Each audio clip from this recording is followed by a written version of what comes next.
नमस्ते। तो last class में मैंने आपको रेडियो एक्टिविटी स्टार्ट करा दिया था और हमने अल्फा डीके की बात की थी, अल्फा पार्टिकल 2He4। ओके, तो आज आगे बढ़ते हैं और बात करेंगे हम next decay in radioactivity, that is beta DK.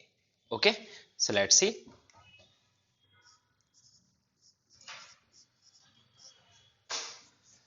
अब बीटा डीके दो तरीके के होते हैं, beta minus and beta plus. ठीक है, तो beta minus decay and beta plus decay, तो one by one we will see. Beta minus decay क्या है? बीटा माइनस डीके है इलेक्ट्रॉन का एमिट होना, बट ध्यान रहे ये न्यूक्लियस से एमिट होता है इलेक्ट्रॉन, कोई एटॉमिक इलेक्ट्रॉन नहीं है। देखिए क्या, इसकी रिएक्शन लिख रहा हूं मैं। मेरे पास एक न्यूक्लियस है ZXA, बीटा माइनस डीके कर रहा है, तो बीटा माइनस डीके मतलब एक इलेक्ट्रॉन एमिट होगा -1 E0। इलेक्ट्रॉन के लिए ऐसे लिखते हैं, -1 चार्ज बता रहा है, 0 बता रहा है कि वो एक न्यूक्लियॉन नहीं है। तो इसका जो डॉटर बनेगा, इस डीके में जो डॉटर न्यूक्लियाई बनेगा वो किस तरीके का होगा, उसका Z क्या होगा? आप देख सकते हो, उसका Z Z+1 होगा। तो ये 10th लेवल के क्वेश्चन होते हैं कि पीरियोडिक टेबल में बीटा डीके के बाद वो शिफ्ट किधर करता है, तो उसका Z 1 से बढ़ जाएगा और अल्फा में वो कितने से कम हो जाता था, 2 से। तो ये हो गया आपके पास, और A सेम A रहेगा। Alright, so this is your beta minus decay. Now इसकी क्यू वैल्यू निकालते हैं अपन। तो क्यू वैल्यू मैं आपको बता चुका हूं कैसे निकालते हैं। रेस्ट मास एनर्जीज का डिफरेंस लेते हैं, तो you will be writing mass of X atom minus Z times mass of electron.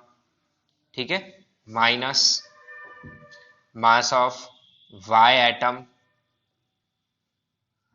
Minus Z+1 times mass of electron. ठीक है, और प्लस मास ऑफ इलेक्ट्रॉन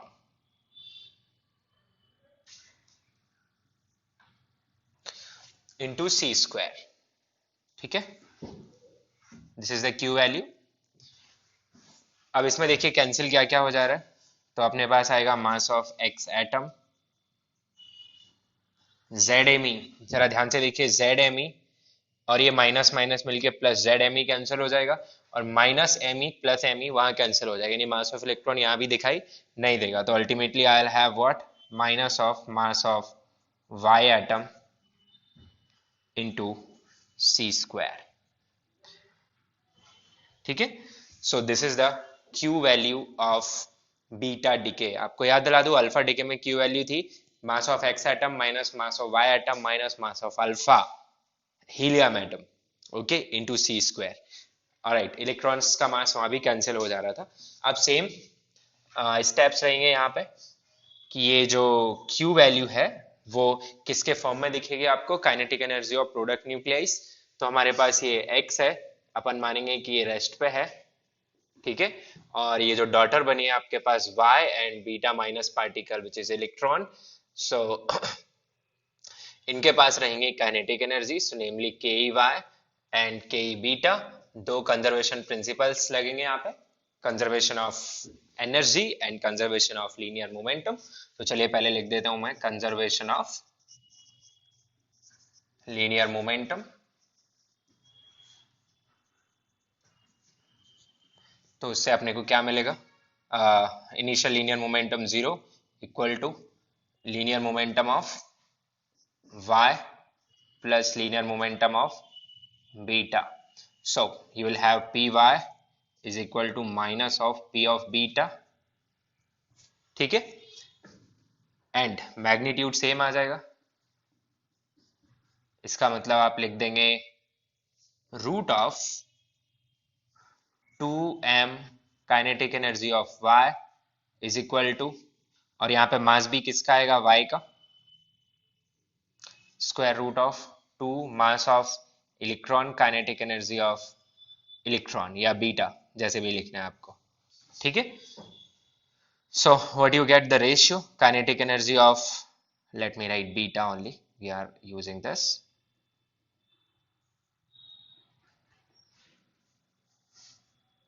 तो kinetic energy of beta divided by kinetic energy of Y will be equal to, inverse ratio में आएगी, it will be mass of Y divided by mass of electron, that is mass of beta basically.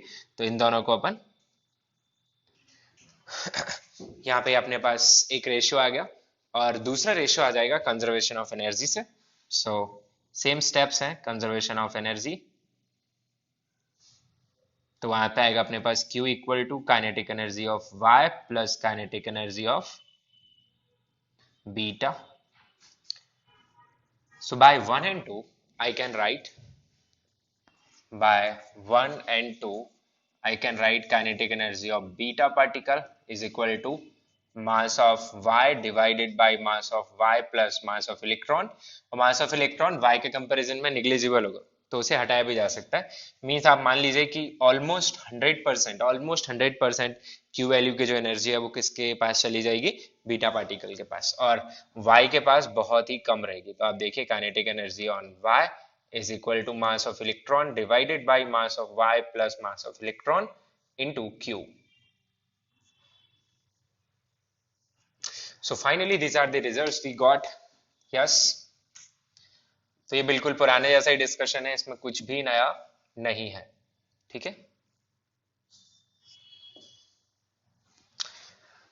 Okay वापस से हम वही experiment करते हैं जो हमने अल्फा में किया था, कि इसे हम एक मैग्नेटिक फील्ड से पास करते हैं इस बीटा पार्टिकल को। तो बीटा पार्टिकल भी मैग्नेटिक फील्ड में डिफ्लेक्ट करेगा क्योंकि वो चार्ज पार्टिकल है, इलेक्ट्रॉन है।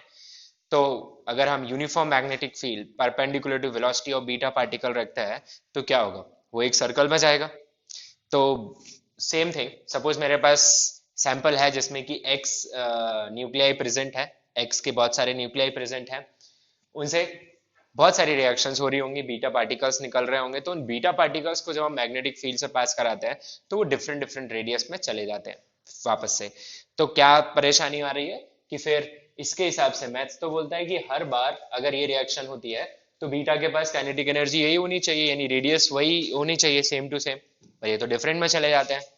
और यहाँ की डिफरेंट में एक और प्रॉब्लम है कि ये रेडियस कोई भी वैल्यू ले सकती है, unlike alpha particle. Okay, alpha particle में कुछ डिस्क्रीट रेडियस ही अलाउड थी, जबकि यहाँ पे इसकी रेडियस की वैल्यूज कुछ भी आ सकती है, ठीक है। तो इसे एक्सप्लेन करने के लिए you might have heard about Pauli, आपने शायद एटॉमिक स्ट्रक्चर में सुना होगा, एक प्रिंसिपल है उनका, एक्सक्लूजन प्रिंसिपल।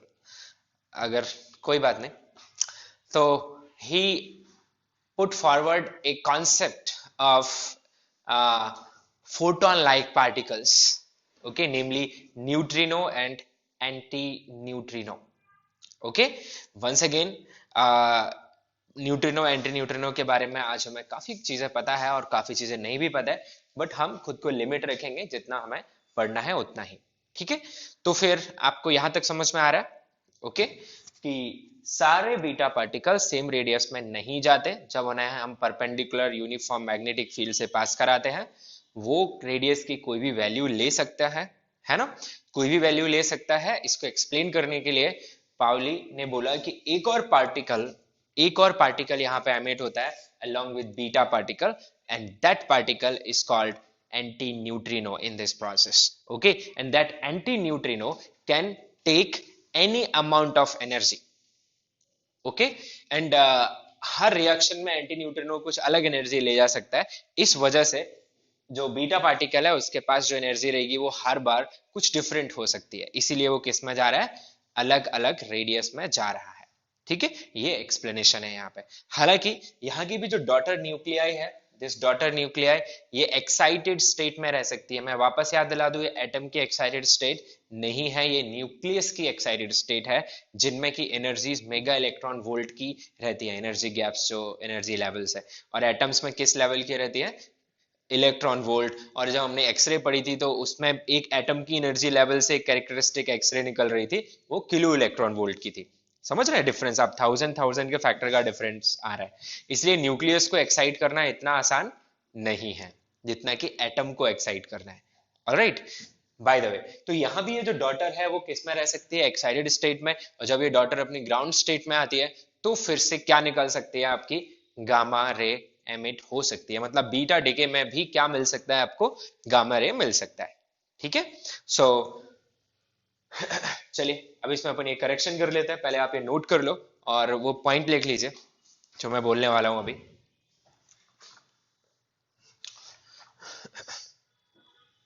लिखिए, it is observed, it is observed that all the beta particles,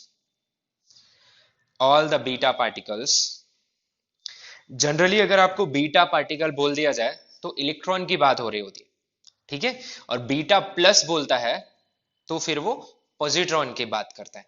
जैसे आपको कुछ नहीं लिखेगा, वो बीटा माइनस बीटा प्लस नहीं लिख रहा, सीधा बोल रहा है कि बीटा रेज को मैग्नेटिक फील्ड से पास करेंगे तो वो डिफ्लेक्ट होंगी कि नहीं होंगी। तो what he mean there is beta minus, that is electron beam, okay, in general. हाँ, लेकिन जब वो बाइफरगेट करके बात करता है बीटा माइनस बीटा प्लस, तो मोर स्पेसिफिकली बीटा माइनस का मतलब होगा ए बीम, ए स्ट्रीम और beam having electrons, moving electrons, and beta plus का मतलब होगा बीम और stream having positrons, moving positrons. हम बात करेंगे अभी उनकी, ठीक है। तो हम लिख रहे हैं, it is observed that all the beta particles move in different radius when passed through a uniform magnetic field, different radius when passed through uniform magnetic field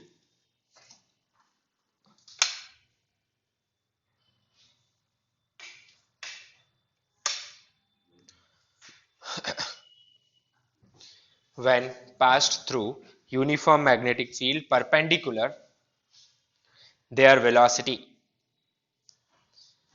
perpendicular to their velocity, and spectrum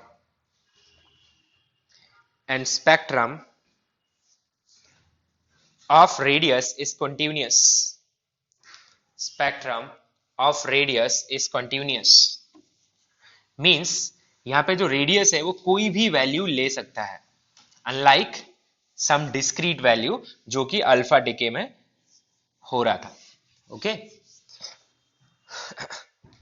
तो line change करिए और लिखिए,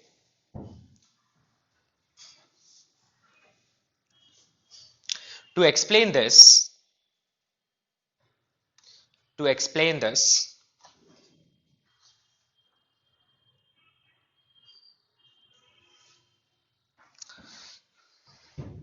scientist का name का spelling आप लिख लो, it is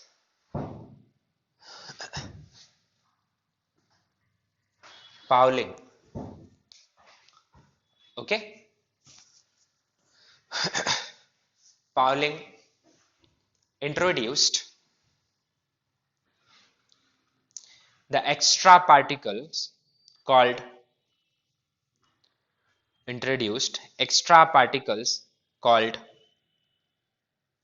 neutrino and antineutrino, neutrino and antineutrino। Full stop के बाद लिखिए, in beta minus decay anti neutrino is emitted। अब मीन्स और नीट कभी कभी यही पूछ लेता है कि बीटा माइनस डिके में इलेक्ट्रॉन के साथ और कौन सा पार्टिकल एमिट होता है, और आपको 4 ऑप्शन दे देगा। तो कौन सा पार्टिकल एमिट होता है, एंटी न्यूट्रिनो, ओके। अभी इसको अपन और डिटेल में समझते हैं कि उन्होंने क्या एक्सप्लेनेशन दिया था। तो ये कुछ ऐसे सोचे कि यहां पे एक और पार्टिकल एमिट हो गया, that is anti neutrino. Anti neutrino को अपन रिप्रेजेंट करते हैं, जो फ्रीक्वेंसी का सिंबल होता है न्यू, उसके ऊपर बार लगा देते हैं। सो न्यू बार, ये जो है ये किसके लिए आता है, एंटी न्यूट्रिनो के लिए, anti neutrino, and this is neutrino.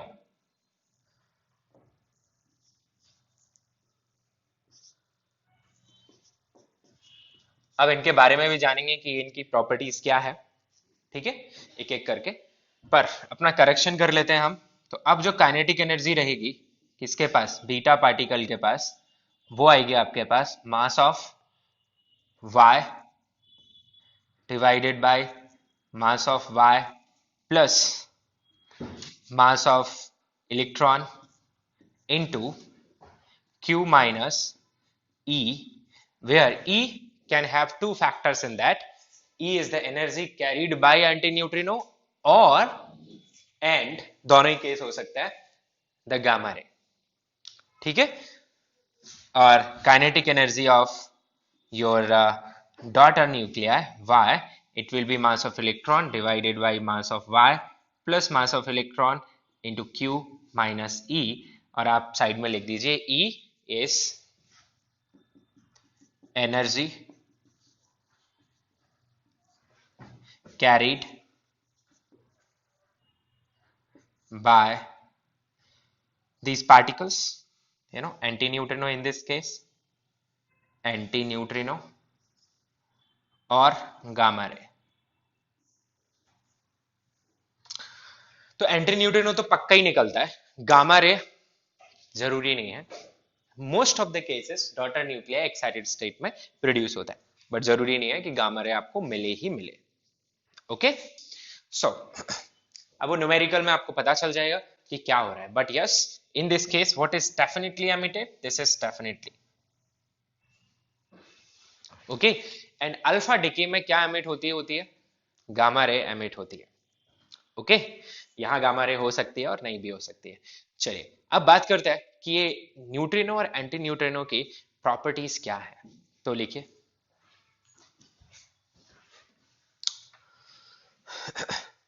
Properties of neutrino and anti neutrino.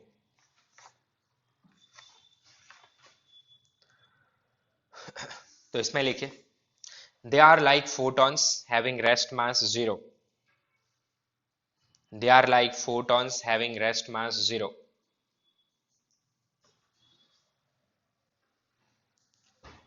ठीक है. They are chargeless. They are chargeless मतलब न्यूट्रल. एंड तीसरा, they have spin quantum numbers. They have spin quantum numbers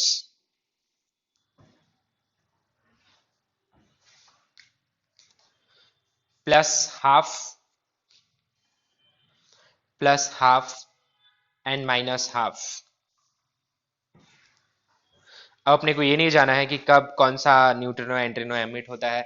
ये nuclear forces के explanation में भी काम आते हैं ये दोनों पार्टिकल्स, बट इतना आसान नहीं है ना. ऐसा मत सोचना कि ये तो कुछ भी है, कुछ भी बोल दिया और फिर एक्सप्लेन कर दिया. No, there is a lot in it, but हमें नहीं जाना है. हमें सिर्फ ये काइंड ऑफ ये मान लो कि आपको इन्फॉर्म कर रहा हूं मैं कि ऐसा होता है और इसके एक्सप्लेनेशन आपने किससे दी है, इन पार्टिकल्स के थ्रू दी गई है. अब इनकी थोड़ी सी एक्सप्लेनेशन मैं आपको बता रहा हूं कि कैसे बताया गया यहाँ पे, तो समझिए क्या है.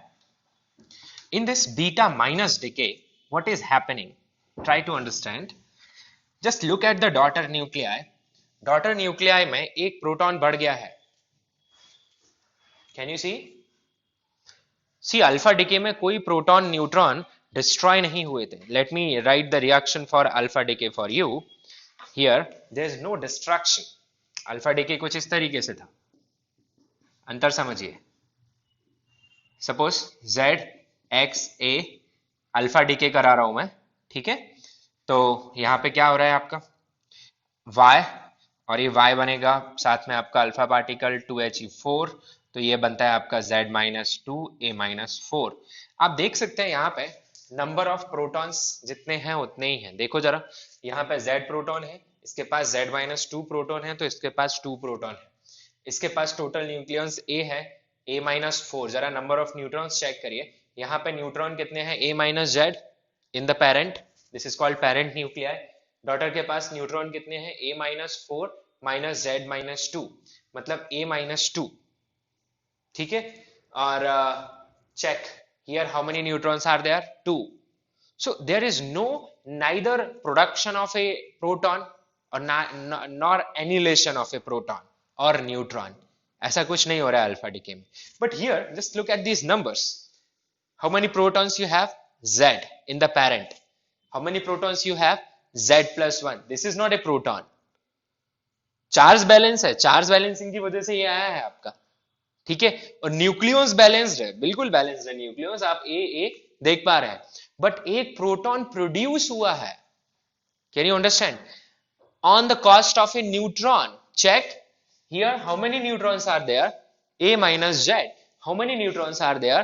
A minus z minus 1. You know how to find number of neutrons? Mass number minus atomic number. I once again explain. There you can check, जितने प्रोटॉन पेरेंट के पास है उतने ही प्रोटॉन डॉटर प्लस अल्फा मिला के है, जितने neutron parent nuclei के पास है उतने न्यूट्रॉन डॉटर प्लस अल्फा मिला के है, बट यहां ऐसा नहीं है। पेरेंट के पास जो प्रोटॉन है डॉटर के पास उससे एक ज्यादा प्रोटॉन है, पेरेंट के पास जो न्यूट्रॉन्स हैं उससे एक कम न्यूट्रॉन है डॉटर के पास, और यहां कोई प्रोटॉन न्यूट्रॉन मुझे दिखाई नहीं दे रहा है। I am having electron and it's surprising कि न्यूक्लियस में से इलेक्ट्रॉन कहां से आ गया? क्या अंदर इलेक्ट्रॉन भी भरे हुए हैं न्यूक्लियस में? Are you getting my point? ठीक है, फिर तो ये हमारी पूरी पुरानी कहानी गलत हो जाएगी अगर इलेक्ट्रॉन्स भी हैं वहां पे तो। ओके, सो इसको कैसे एक्सप्लेन किया जाता है?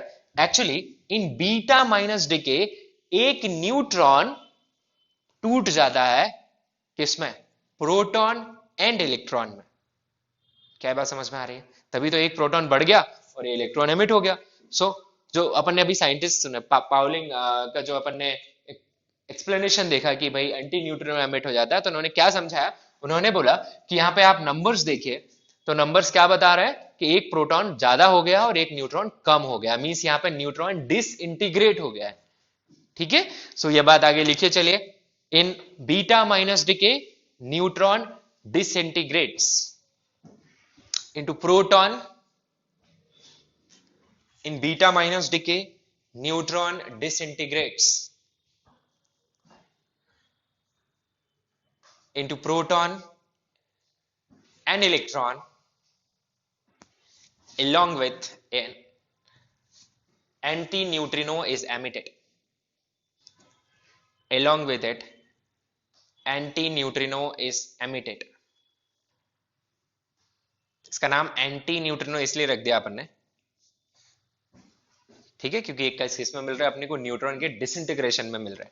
तो देखो क्या है, न्यूट्रॉन का डिसइंटीग्रेशन रिएक्शन लिखता हूं। न्यूट्रॉन के लिए कैसे लिखते हैं अपन? 0n1 ऐसे ही लिखते हैं। It डिसइंटीग्रेट्स into 1p1 plus -1e0 plus anti neutrino. Why this antineutrino should be there? It's very simple. Otherwise, this is energetically imbalanced equation. If you add mass of proton and mass of electron, you don't get mass of neutron. Are you getting my point? Okay. So mass of neutron, mass of proton से ज्यादा होता है, पर उसमें जो difference होता है वो मास ऑफ इलेक्ट्रॉन का नहीं होता। मास ऑफ इलेक्ट्रॉन तो 10⁻³ के ऑर्डर का होता है। ओके, सो वेल इसीलिए यहां पे एक और पार्टिकल है जो कि एनर्जी के साथ एमिट हो रहा है, और ये रिएक्शन यहां छुपी हुई है। ये मान लो जैसे अपन केमिस्ट्री में क्या लिखते हैं, रिएक्शन मैकेनिज्म, है ना, इंटरमीडिएट स्टेप्स दिखाते हैं कि पहले ये हुआ फिर इसने इस पे अटैक किया, लाइक दैट। तो आप ऐसा सोच लो कि ये इसका इंटरमीडिएट स्टेप है। सच में इस पेरेंट न्यूक्लियाई के अंदर न्यूट्रॉन जरूरत से ज्यादा थे। तो यहां एक और मैसेज मिलता है कि बीटा माइनस डिके कौन शो करेगा? जिसके पास जरूरत से ज्यादा न्यूट्रॉन्स है। न्यूक्लियस के अंदर परेशानी क्रिएट हो रही है ना, न्यूक्लियस की स्टेबिलिटी में ये प्रॉब्लम आ रही है कि न्यूट्रॉन ज्यादा है, बैलेंसिंग नहीं है प्रोटॉन और न्यूट्रॉन में। तो न्यूट्रॉन ज्यादा होने की वजह से न्यूट्रॉन टूट गया, किसमें? प्रोटॉन में। तो कौन से न्यूक्लियाइज बीटा माइनस डिके दिखाएंगे जिनमें number of neutrons will be greater than number of protons? Okay, अभी थोड़ी देर बाद बात करूंगा मैं उसकी। और तो ये समझ में आ गया, this is disintegration of neutron. Now you can see in this process mass of neutron is greater than mass of proton and mass of electron, means mass on product side is lesser as compared to mass on reactant side. So some mass is converted into energy which is appearing in the form of this elementary particles energy. Are you getting my point? Okay, so this beta minus decay is energetically favorable because here mass is converting into energy is released. Is that okay? समझ में आ रहा है ये बात? ठीक है, तो चलिए कुछ एक पॉइंट्स यहाँ पे लिख लेते हैं अपन। ये रिएक्शन लिख लीजिए, ठीक है, कि न्यूट्रॉन इस तरीके से डिसइंटीग्रेट होता है, और दिमाग में बिठा लीजिए कि न्यूट्रॉन जब डिसइंटीग्रेट होगा तो कौन एमिट होता है, एंटी न्यूट्रिनो। इसका इनवर्स रिएक्शन, जिसमें एक प्रोटॉन और इलेक्ट्रॉन मिलके क्या बनाएंगे, न्यूट्रॉन, और उसमें कौन एमिट होगा, न्यूट्रिनो। अब मुद्दा ये उठता है कि क्या न्यूट्रॉन सच में प्रोटॉन और इलेक्ट्रॉन से मिलके बना है, तो प्रोटॉन और इलेक्ट्रॉन के कॉम्बिनेशन से न्यूट्रॉन नहीं मिलता, ठीक है, अंडर लेबोरेटरी कंडीशंस। हम अब बना तो नहीं पाए हम अब तक कि प्रोटॉन और इलेक्ट्रॉन मिला के हम न्यूट्रॉन मिल जाए हमें, नहीं, ऐसा नहीं हो पाया है। तो अंदर सच में क्या है, आई डू नॉट नो, क्योंकि ये पार्टिकल किस तरीके से इंटरैक्ट कर रहा है, वी डोंट नो, ठीक है। एनर्जी किस तरीके के मास में कन्वर्ट होगी, how can you identify, okay, इस पे रिसर्च चल रहा है अभी। Alright, this is an emerging field to understand behavior of these reactions. Okay? Well and good. आगे बढ़ते हैं अपन। तो ये समझ में आ गया है आपको, ठीक है, अच्छी बात। तो यहाँ पे ये बात लिख लीजिए बस पॉइंट में कि इन दिस प्रोसेस, कौन सी प्रोसेस, डिसइंटीग्रेशन ऑफ न्यूट्रॉन, और अल्टीमेटली यही क्या है आपका, beta minus decay. In this process, that is disintegration of neutron, bracket में लिख लीजिए, और beta minus decay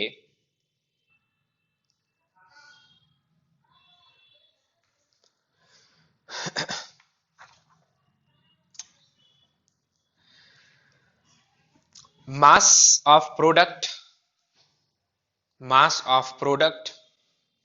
is smaller than mass of reactant. Masses of product लिख लीजिए, masses of product is greater than mass of reactant, means energy will be released,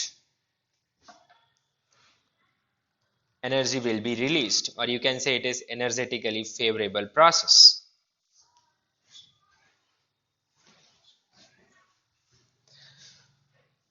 I repeat, आपको क्या लिखना है, mass of products is less than mass of reactants, definitely, ठीक है, या फिर उल्टा लिखो तो mass of reactants is greater than mass of products, ऐसे भी लिख सकते हो। In this process, so energy is released, or you can say it is energetically favorable process. Well, let us understand what is beta plus decay. चलिए beta plus decay समझते हैं।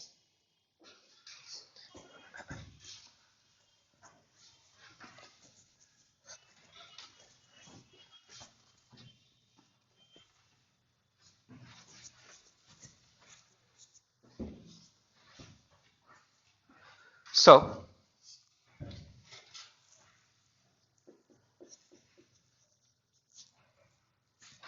Beta plus decay, इसमें क्या होगा,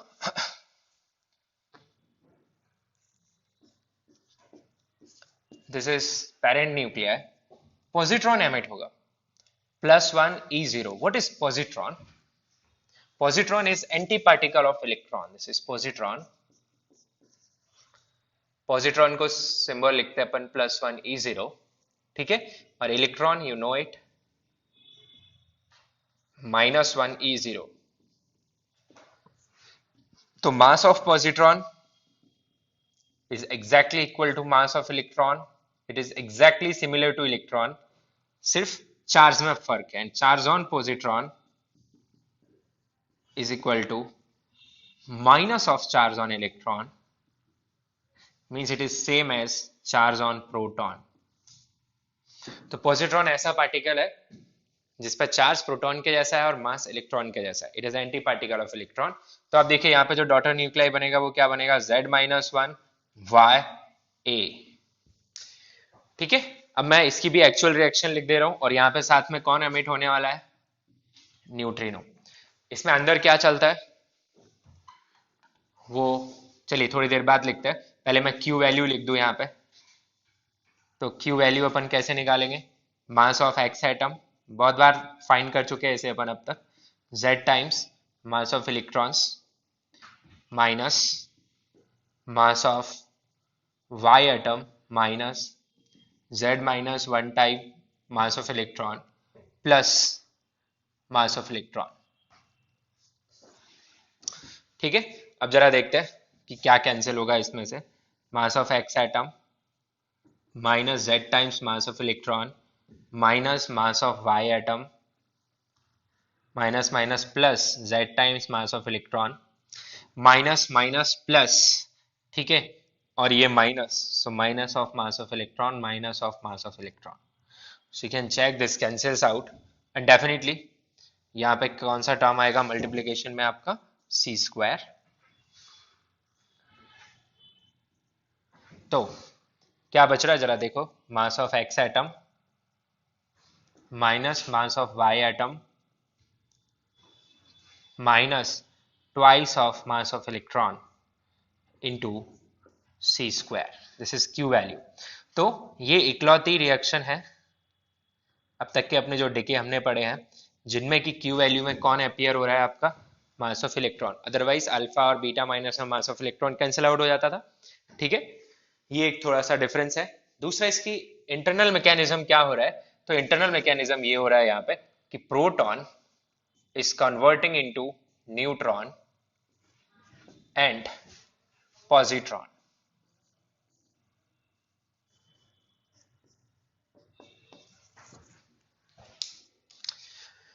So it's not like electron plus proton equal to neutron. It is like proton converting into neutron plus positron plus neutrino. Is that clear? Means nucleons, they can convert, they can interconvert. Okay, neutron proton में बदल सकता है, proton neutron में बदल सकता है, और इस प्रोसेस में इलेक्ट्रॉन एमिट हो सकता है। एंड दैट जो इलेक्ट्रॉन न्यूक्लियस से निकल रहा होता है वो एग्जैक्टली exactly वैसा ही इलेक्ट्रॉन होता है हर तरीके से जैसा एटम के इलेक्ट्रॉन होते हैं। ओके, तो हम ये भी देख सकते हैं कि अंदर की कहानी भी कहीं ना कहीं एक दिन में भी हमारे 2-4 जनरेशन के बाद हम सीख पाए या जल्दी समझ में आ जाए कि सब कुछ किसी और छोटे पार्टिकल से बना है और उसी ने ये प्रोटॉन न्यूट्रॉन बनाया है और उसी ने इलेक्ट्रॉन बनाया है, और उनकी पैकिंग के बेसिस पर जो डेंसली पैक्ड है वो एक न्यूक्लियस जैसा हो गया और जो बाहर भटक रहे हैं वो इलेक्ट्रॉन हो गए। खैर हो सकता है ऐसा कंक्लूजन पे हम भविष्य में पहुंच जाएं, अभी तो नहीं है, ठीक है। अभी तो हम क्या मानते हैं, फंडामेंटल पार्टिकल क्या है हमारे लेवल पे, प्रोटॉन अलग चीज है, न्यूट्रॉन अलग है और इलेक्ट्रॉन अलग है, इनमें को आप कन्वर्ट नहीं कर सकते, ठीक है। हाँ, न्यूक्लियस के रिएक्शंस में ये जरूर देखा गया है कि देखिए यहाँ पे प्रोटॉन की संख्या कम हो रही है, आप काउंटिंग करके देख सकते हैं, यहाँ पे Z प्रोटॉन्स है जबकि यहाँ पे Z-1 प्रोटॉन्स है, यहाँ एक प्रोटॉन गायब हो गया है और एक न्यूट्रॉन बढ़ गया है, यहाँ पे A-Z न्यूट्रॉन्स है और यहाँ A-Z+1 न्यूट्रॉन्स है, यू कैन चेक दैट। सो क्या ये क्या दिखा रहा है कि यहाँ पे एक न्यूट्रॉन प्रोड्यूस हो रहा है, साथ में एक पार्टिकल एमिट हो रहा है जो कि एंटी पार्टिकल है इलेक्ट्रॉन का, मतलब इसे और इलेक्ट्रॉन को मिला दिया जाए तो फिर सिर्फ एनर्जी रह जाती है, 0-0 आ जाएगा, दोनों चीजें आ जाएगा कि नहीं। E1 E0 plus -1 E0, what do you get? 0-0, no charge, no mass, means what? Only energy. Okay, that is the mass annihilation process actually, कि मास को कंप्लीटली किस में बदला जा सकता है, एनर्जी में। चलिए उसकी भी बात करेंगे, इसे बोलते हैं पेयर एनिहिलेशन, ठीक है, कि दो मिलके खत्म। ओके, सो ऑलराइट, तो ये लिख लिया। अब इसमें देखो अंतर क्या है, बीटा माइनस के कंपैरिजन में बीटा प्लस में अंतर क्या है, अंतर ये है कि भाई यहाँ पे प्रोटॉन कन्वर्ट हो रहा है न्यूट्रॉन में, और आपको पता है कि न्यूट्रॉन का जो मास है वो ऑलरेडी ज्यादा है किससे, प्रोटॉन से, और साथ में थोड़ा बहुत मास किसके कंपैरिजन में बात कर रहा हूं मैं, न्यूट्रॉन के कंपैरिजन में पॉजिट्रॉन के पास भी है। तो यहाँ पे क्लियरली दिख रहा है मुझे कि जो प्रोडक्ट्स बन रहे हैं उनका मास ज्यादा है एज कंपेयर टू रिएक्टेंट, यानी मास क्रिएट हो रहा है, बीटा प्लस डिके में मास क्रिएट हो रहा है, तो किसके बिहाफ पे क्रिएट होगा, किसके अकाउंट पे क्रिएट होगा, एनर्जी के अकाउंट पे। सो this is not energetically favourable process, okay, इसीलिए ये बहुत कम मिलता है। मतलब ये रेडियो एक्टिविटी जब हम स्टडी करते हैं तो बहुत कम केसेस में ये मिलता है कि जिसमें कौन सी प्रोसेस से रेडियो एक्टिविटी हो रहा हो, बीटा प्लस से, मोस्टली किससे होता है, बीटा माइनस से या फिर अल्फा से। क्या बात समझ में आ रही है, ठीक है। तो ये बात आप लिख लो, ये रिएक्शन नोट करो और नीचे लिखो, in beta plus proton converts into neutron, proton converts into neutron and positron along with neutrino along with neutrino. अब इनमें से कौन कौन भाग जाता है, देखिए इस ये जो इंटरमीडिएट स्टेप लिखा हुआ है इसमें से ये एज ए पार्टिकल बाहर निकलता है रेडिएशन के फॉर्म में, ये भी निकलता है, ये न्यूक्लियस के अंदर ही रहता है। सेम वे वहां कौन निकलता था बीटा माइनस में, इलेक्ट्रॉन निकलता था और एंटी न्यूट्रिनो निकलता। आप दिमाग में बिठा लो, न्यूट्रॉन टूट रहा है एंटी न्यूट्रिनो एमिट होगा, न्यूट्रॉन फॉर्म हो रहा है तो न्यूट्रिनो एमिट होगा। एंटी मतलब टूटना, ऐसा आप थोड़ा सा ध्यान रख सकते हैं। Is that clear? सीधा सीधा भी पूछ लेता है और ये भी पूछ लेता है कि जब एंटी न्यूट्रिनो निकलता है तो उसके साथ में कौन निकलता है, इलेक्ट्रॉन निकलता है, और न्यूट्रिनो निकलता है तो उसके साथ में कौन निकलता है, पॉजिट्रॉन निकलता है। ठीक है, तो ये छोटी छोटी बातें हैं जो डेफिनेटली आप लोग भूल जाओगे अगर आपने लॉजिक्स फ्रेम नहीं किए तो। ओके वेल, तो यहां पे अपन को ये बात लिख लेनी है, in this process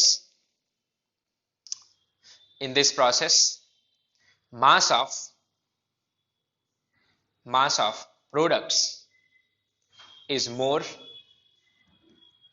than mass of reactant। see, इनके masses ज्यादा है as compared to mass of reactant। so this is not energetically favorable process। this is not energetically favorable process as it requires energy to take place, as it requires energy to take place। so it is a rare process, it is a rare process।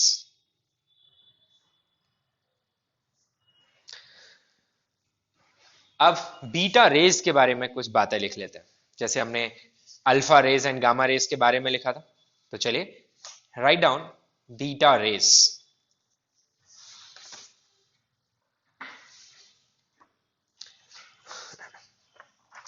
तो लिखिए beta रे में particles होते हैं, beta particles, वो electron भी हो सकते हैं और पॉजिट्रॉन भी हो सकते हैं। ठीक है, पहली बात यही लिख लो, बीटा रेस दो कैटेगरी में बांट सकते हैं, beta minus rays, beta plus rays. Beta minus rays हो गया आपकी a beam consisting of moving electrons, beta minus ray is beam consisting of moving electron and beta plus ray is a beam consisting of moving positrons। Alpha रे क्या थी, ए beam consisting of helium nucleus, alpha particles. तो ये भी particles ही है। ठीक है, तो गामा रे से ये डिफरेंट है, these are not electromagnetic radiations. और कभी आपसे पूछ ले कि बीटा रे की वेवलेंथ निकालिए तो आप क्या यूज करेंगे, de Broglie hypothesis. Okay, same for alpha particles. और गामा के लिए तो आपको पता है इलेक्ट्रोमैग्नेटिक वेव की थ्योरी आप लगा सकते हैं, फोटोन थ्योरी जो है वो भी लगा सकते हैं। ओके, तो चलिए लिखते हैं। तो ये तो एक बेसिक पहला स्टेटमेंट आप बना सकते हैं, पॉइंट नंबर 1। दूसरा, they can be deflected by electric as well as magnetic field। तो मेरे पास एक मिक्सचर ऑफ रेडिएशंस है और मुझे अलग करना है, तो एटलीस्ट मैं गामा रे को अलग तो कर ही सकता हूं from the mixture of gamma and beta. ठीक है, क्योंकि बीटा डिफ्लेक्ट होगी मैग्नेटिक इलेक्ट्रिक फील्ड से और गामा डिफ्लेक्ट नहीं होगी। और क्यों होती है डिफ्लेक्ट इलेक्ट्रिक और मैग्नेटिक से, क्योंकि इनके पास क्या होता है, चार्ज होता है।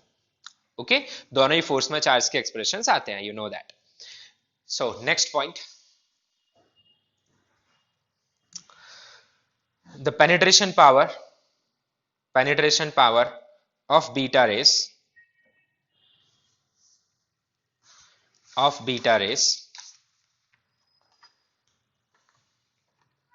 more than alpha is more than alpha rays, but सबसे ज्यादा पेनिट्रेशन पावर किसकी होती है इन तीनों में, गामा की। ओके, तो अगर कभी ऑर्डर पूछ ले आपसे पेनिट्रेशन पावर का, तो सबसे ज्यादा पेनिट्रेशन पावर गामा रे की होगी, उससे कम बीटा रे की होगी और सबसे कम अल्फा रे की होगी। अच्छी बात है, नेक्स्ट लिखिए, आयोनाइजिंग पावर के बारे में लिख लीजिए। The ionizing power of beta rays is less than alpha rays. आप सोच सकते हैं क्यों. Is less than alpha rays but more than gamma rays. Ionizing power of beta rays is less than alpha rays but more than gamma rays. Next लिख सकते हैं आप.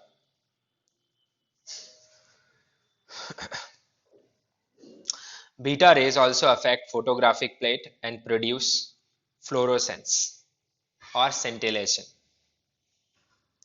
Beta rays also affects photographic plate and produce fluorescence. Bracket में लिख लीजिए week, कमजोर होता है. अल्फा रे जो फ्लोरोसेंस प्रोड्यूस करती है वो ज्यादा होता है as compare to this. Well and good, ये कहानी होगी आपकी बीटा रेस की. ठीक है, और हमने बीटा डीके पढ़ लिया है, उससे रिलेटेड सारे चीजें हमने समझ ली है. तो अगला जो पॉइंट है जैसे हमें समझना है वो है के कैप्चर. हेडिंग लिखिए के कैप्चर. एंड व्हाट इज के कैप्चर? ये भी बहुत रेयर प्रोसेस है. इसमें क्या होता है कि एक न्यूक्लियस एटॉमिक इलेक्ट्रॉन को खींच लेता है. यानी जो के शैल होती है, जैसे के कैप्चर समझ लो, किडनैप कर लिया आपने के से, तो जो के शैल है उसके इलेक्ट्रॉन रिलेटिवली पास रहते हैं न्यूक्लियस के as compare to other shells. n equal to 1 की बात हो रही है तो उसका इलेक्ट्रॉन न्यूक्लियस खींच लेता है. ओके, और इलेक्ट्रॉन न्यूक्लियस खींच के अंदर कुछ प्रोसेस होती है जिससे कोई नया न्यूक्लियन बन जाता है, आइदर प्रोटॉन और न्यूट्रॉन. विल सी की कौन सा फॉर्म होगा के कैप्चर में, रिएक्शन अभी बता रहा हूं मैं आपको. ठीक है, तो इस प्रोसेस को बोलते हैं अपन के कैप्चर. जैसे मेरे पास एक न्यूक्लियस है ZXA, ये एक इलेक्ट्रॉन खींच लेगा. कहां से? ये एटॉमिक इलेक्ट्रॉन जिसे इसने खींचा है, और ये बनाएगा Z+1 YA. ठीक है, Z+1 YA. अब यहां पे समझो आप, it is similar, it is exactly similar as the beta plus decay. Yes, in energy sense of point of view you can understand. यहां पे आपका इलेक्ट्रॉन क्या हो रहा है? कैप्चर हो रहा है. प्रोडक्ट तो सेम ही बन रहा है ना. तो the daughter of beta plus decay and the daughter nuclei formed by K capture will be same. Alright, तो ये रिएक्शन लिख लो और इसके साथ में आप कुछ बातें और लिख लें. यहाँ पे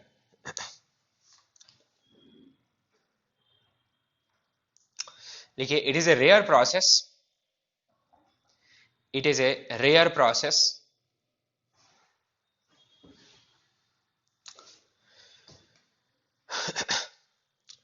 In this process, nucleus captures one of the atomic electrons from K shell. In this process, nucleus captures one of the atomic electrons from K shell.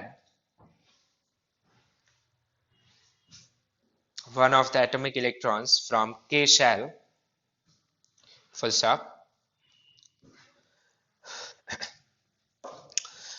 A proton in the nucleus combines with this electron and converts itself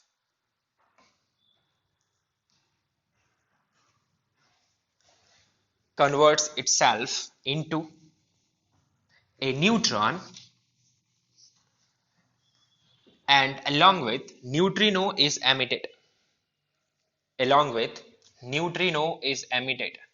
So inside story is this: 1p1 minus 1e0 0 and 1 plus neutrino. तो बिल्कुल chemical reaction के ऐसे plus minus हो रहा है कि इसे उधर भेज दो तो ये किसका काम करने लगेगा? पॉजिट्रॉन का. और रिएक्टेंट साइड में भेज दिया तो किसका काम कर रहा है ये अभी? इलेक्ट्रॉन का. ठीक है, तो ये रिएक्शन एग्जैक्टली किसके जैसी है आपकी? एग्जैक्टली किसके जैसी है? बीटा प्लस के जैसी है. ओके,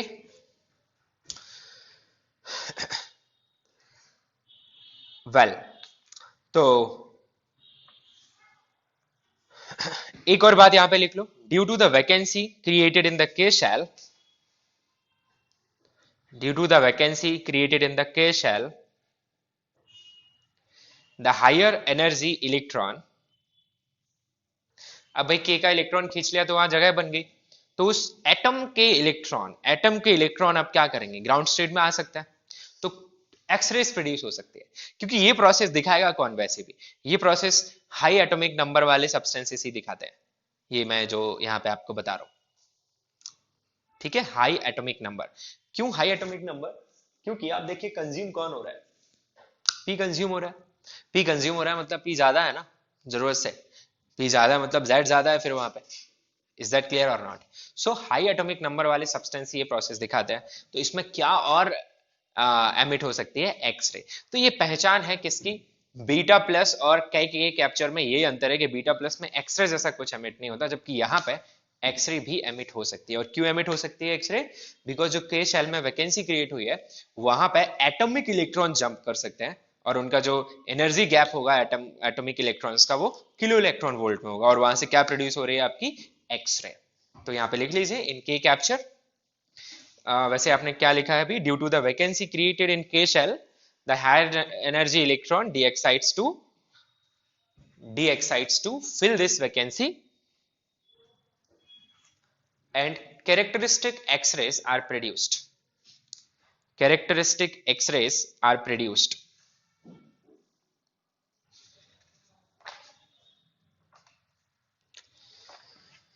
ठीक है, एनर्जी की बात करूं यहां पे तो एक्सप्रेशन एग्जैक्टली सिमिलर आएगा, किसके जैसा, बीटा प्लस डिके का। तो ये भी एनर्जेटिकली फेवरेबल प्रोसेस नहीं है और बहुत ही कम न्यूक्लियस में देखने को मिलती है। ओके, अब एक और प्रोसेस है जिसे बोलते हैं अपन पेयर प्रोडक्शन और पेयर एनिलेशन। देखिए heading, pair production and pair annihilation. इसमें क्या है कि जो फोटॉन्स हैं, फोटॉन गायब हो सकता है और उससे आपको दो पार्टिकल्स मिल सकते हैं जो कि एक दूसरे के एंटी पार्टिकल होंगे, इसे बोलते हैं पेयर प्रोडक्शन। और दो पार्टिकल्स जो कि एक दूसरे के एंटी पार्टिकल है वो क्लब होके एक फोटोन बना सकते हैं, इसे बोलते हैं पेयर एनिलेशन। ओके, जैसे पहले मैं पेयर प्रोडक्शन की बात करता हूं।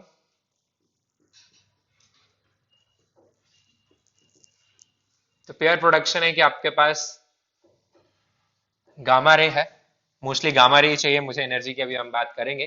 ठीक है, सो this is a gamma ray photon, और मान लीजिए इसकी फ्रीक्वेंसी कुछ न्यू है, या फिर एफ यूज कर लेते हैं अपन ने न्यूट्रिनो एंटी न्यूट्रिनो के लिए यूज किया है। और यहां से आपको दो पार्टिकल मिल जाए, ठीक है, यहां से आपको दो पार्टिकल मिल जाए, और वो दो पार्टिकल, एक हो सकता है आपका पॉजिट्रॉन, एक हो सकता है इलेक्ट्रॉन। ठीक है, इसे बोलते हैं पेयर प्रोडक्शन। अब बात करते हैं कि what is mass of a electron और mass of positron. It is same, कितना होता है, 9 into 10 to the power minus 31 kilogram. Almost यही होता है, एक इलेक्ट्रॉन का मास 9.1 होता है एग्जैक्टली अगर अपन बात करें तो। अब इसके करस्पॉन्डिंग एनर्जी कितनी निकल के आएगी, तो चलिए इसके करस्पॉन्डिंग एनर्जी निकाल लेते हैं कि अगर ये फॉर्म हो रहा है तो कितनी एनर्जी चाहिए इसके फॉर्मेशन के लिए। तो energy corresponding to this mass, तो क्या क्या करोगे आप, ये मास इंटू सी स्क्वायर, तो आप बिंदास मल्टीप्लाई कर दो, c 3 into 10 to the power 8 से कैलकुलेशन कर लो, so 9.1 into 10 to the power minus 31 into 3 into 10 to the power 8 का स्क्वायर, इतने जूल आएगा। मैं चाहता हूं कि किसमें निकालो आंसर, इलेक्ट्रॉन वोल्ट में, तो मैं किससे डिवाइड कर दे रहा हूं साथ में, 1.6 into 10 to the power minus 19 से, तो फिर मेरा आंसर किसमें आ जाएगा, ये इलेक्ट्रॉन वोल्ट में। ठीक है, सो जब अपन इसे सॉल्व करते हैं then this will come out to be 0.51 mega electron volt. You can do the calculation. That's why I was saying कि कौन सा फोटोन चाहिए फिर मुझे, गामा रे, क्योंकि किस ऑर्डर में आ रही है energy, 0.51 mega electron volt. So in this you can check कि आपसे ये पूछ सकता है minimum energy of a photon needed for pair production. कितनी आ जाएगी? ट्वाइस ऑफ दिस, क्योंकि दो प्रोड्यूस हो रहे हैं ना. ठीक है, twice of 0.51 mega electron volt, so it will B 1.02 mega electron volt. ठीक है, सो ये एक फैक्ट आपको ध्यान रखना है. अब pair annihilation, what is pair annihilation? So in this, these two particles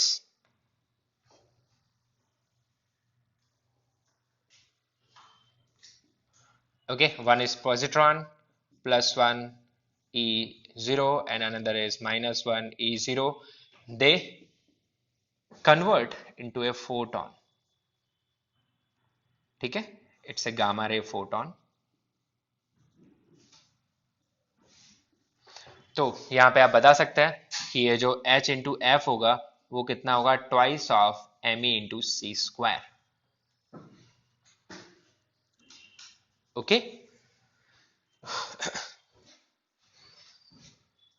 हाँ, एक और बात हो सकती है कि अगर इनके पास पहले से ही कुछ काइनेटिक एनर्जीज है, मान लो ये लोग मूव कर रहे हैं, तो इस प्रोसेस में एनर्जी कंजर्व रहती है, मोमेंटम कंजर्व रहता है. आप नीचे नोट कर ले, in process of pair production and pair annihilation, momentum and energies are conserved.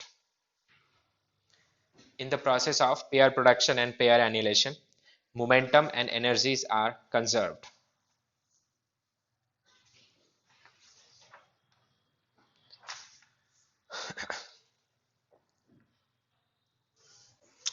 ठीक है, तो चलिए कुछ क्वेश्चन सॉल्व करते हैं based on this radio active decays जो हमने अभी यहाँ पे पढ़े, और उसके बाद हम स्टैटिस्टिकल कैलकुलेशंस पे चलते हैं.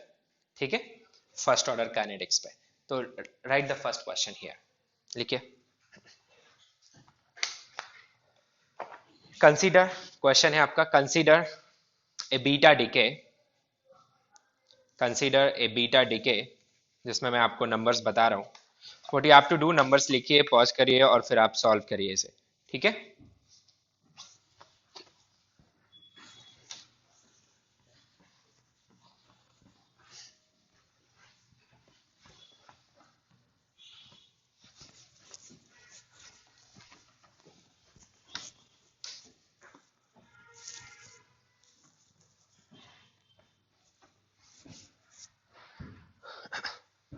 और ये बीटा डिके है आपका 198 AU, है ना, ये गोल्ड होता है ना, converts into 198 Hg but in excited state, plus beta minus plus anti neutrino. ये रिएक्शन आपको दी गई है. नाउ लिखिए, here Hg 198 star represent a mercury nucleus, represent a mercury nucleus in excited state, in excited state, whose energy is 1.088 mega electron volt, 1.088 mega electron volt more than ground state. मतलब ये जो mercury की excited state है और ये उसकी ground state है, इसका जो एनर्जी गैप है डेल्टा ई, वो ये दिया हुआ है फॉर मर्क्यूरी 198. ओके, और आगे लिखिए atomic mass of gold and mercury आपको दिए गए हैं। Atomic mass of AU 198 and mercury R,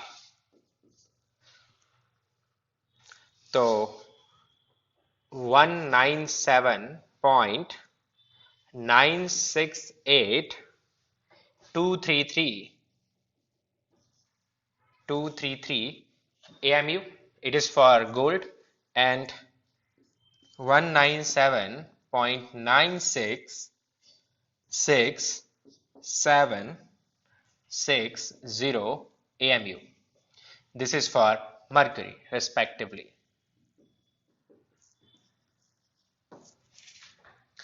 So my question is, find the maximum kinetic energy of emitted electron. Find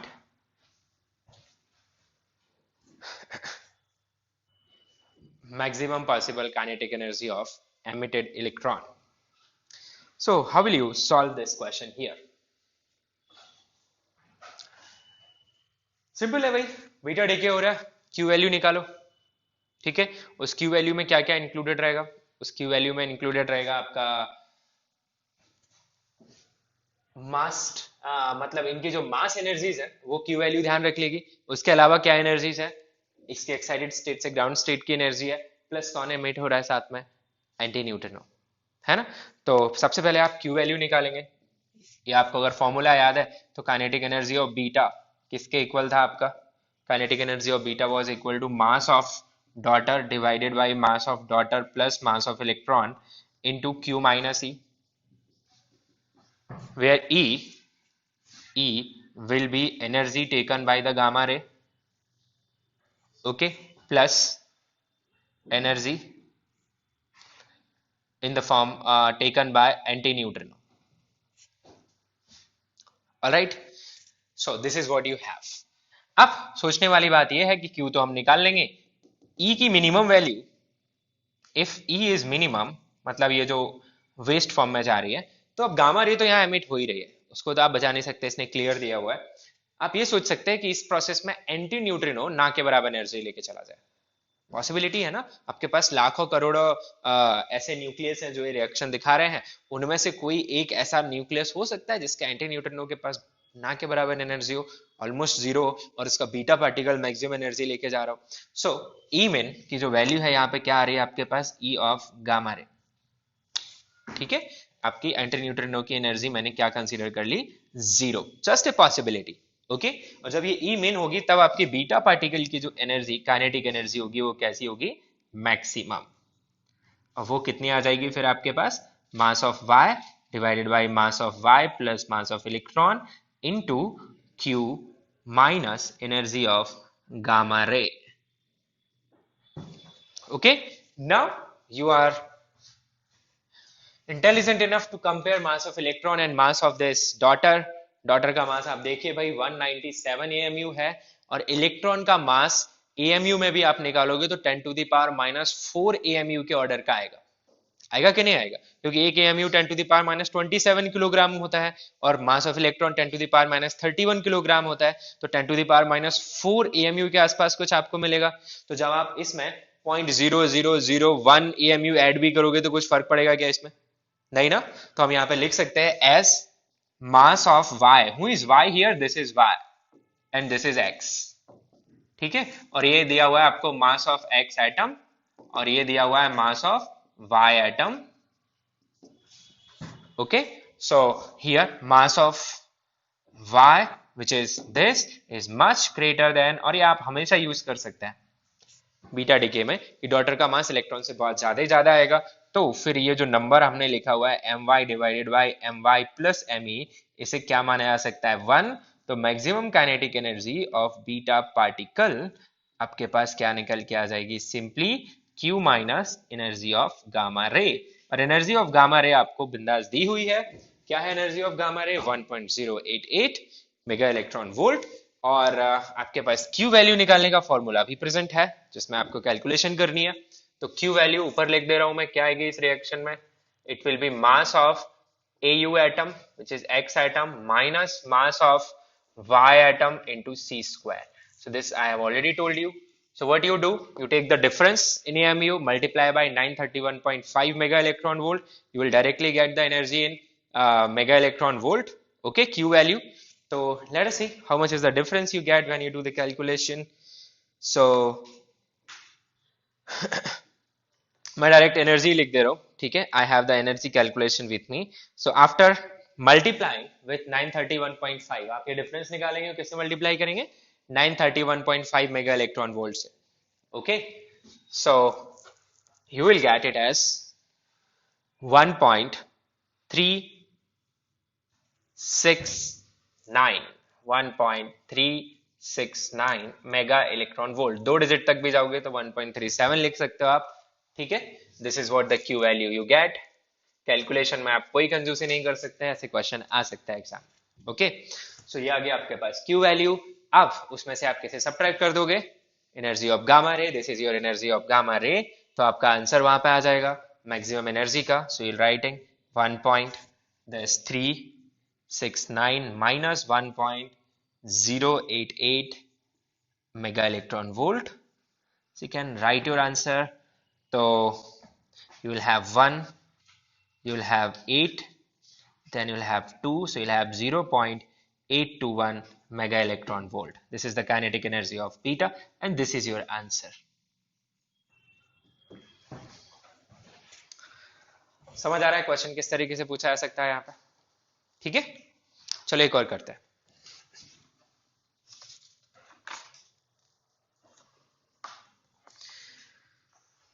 एक रिएक्शन लिखते हैं, देखिए, चलो मैं लिख ही दे रहा हूं।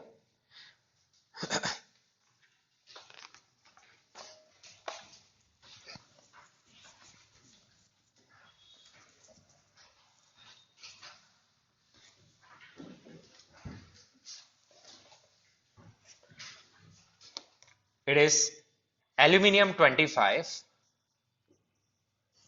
converts into magnesium 25 along with a positron. positron को ऐसे भी लिखते हैं, E प्लस लिख दिया मतलब वो क्या, पोजिट्रॉन, ओके।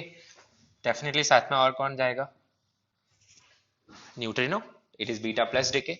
आपको एनर्जीज दे रहा हूं मैं, सो सी द एनर्जीज। आपको दिया गया है atomic masses of these atomic mass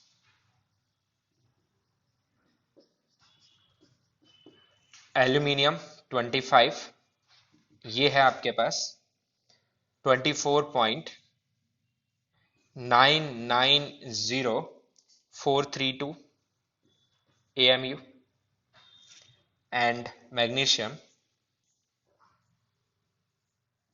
it is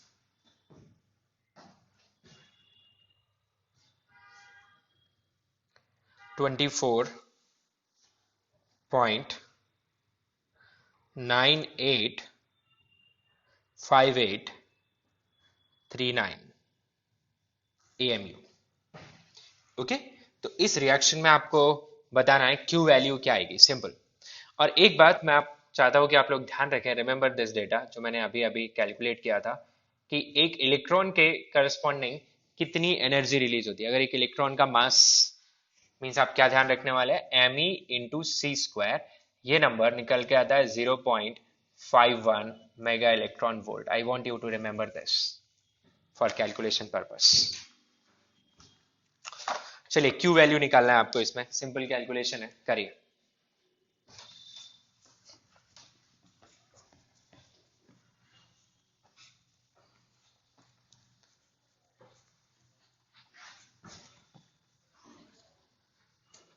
तो Q वैल्यू कौन सी रिएक्शन हो रही है, बीटा प्लस। तो या तो आप Q वैल्यू का फॉर्मूला याद कर लो अलग अलग डिके के लिए, ठीक है, या फिर आप ऑन द स्पॉट इक्वेशन लिख के पता करो कि उसकी एक्सप्रेशन क्या आती है। सो अभी तो हमने जस्ट थोड़े टाइम पहले ही लिखा है क्यू वैल्यू का एक्सप्रेशन, तो उसमें किसका मास भी पार्टिसिपेट करता है, इलेक्ट्रॉन का भी।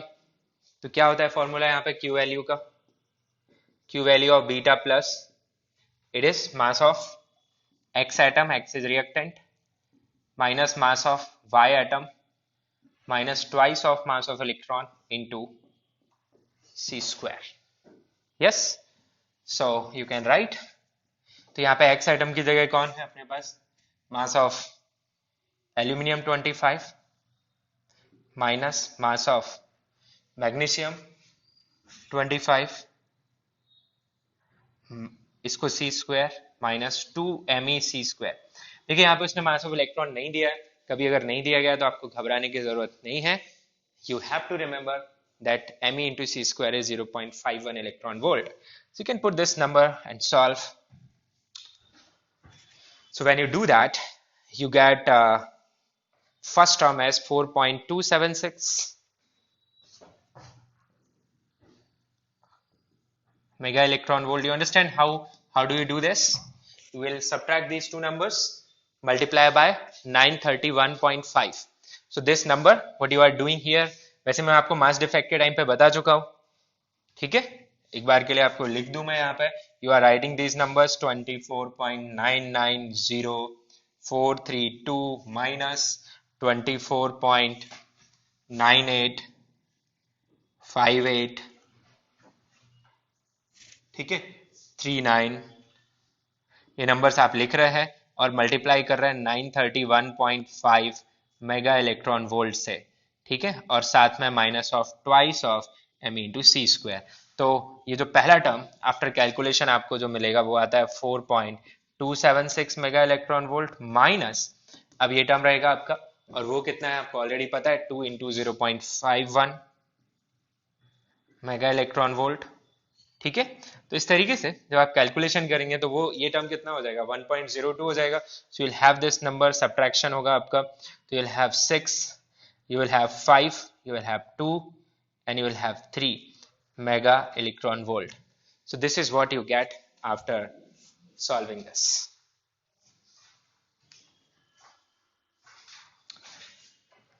ठीक है, और भी अगर प्रिसाइज आप याद रखना चाहते हैं तो ये 0.511 आता है, पर उससे ज्यादा फर्क नहीं पड़ता। You can anyway solve this questions.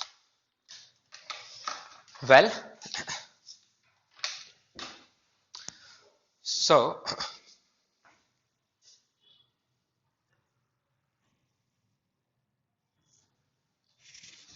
Okay, चलिए इस पार्ट में इतना ही रखते हैं हम, और इसके आगे अगले पार्ट में समझेंगे। Thank you.